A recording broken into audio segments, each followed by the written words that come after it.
Ayan. So yun guys, mga sayote. Sana walang ahas. Kasi iba nakaano pa sa dahon.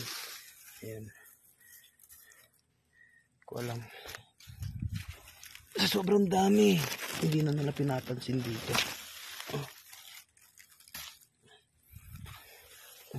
Dahil pa dun sa baba.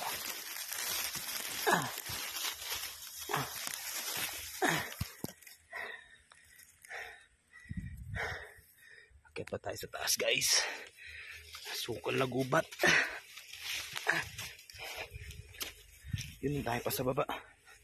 Kaya lang hindi ko na mas pasok kasi masyadong malalim. Ayun o. Siguro tama na muna siguro to. Hey guys, mukhang mga ngati na ako, baka matuklaw na ako ng ahas.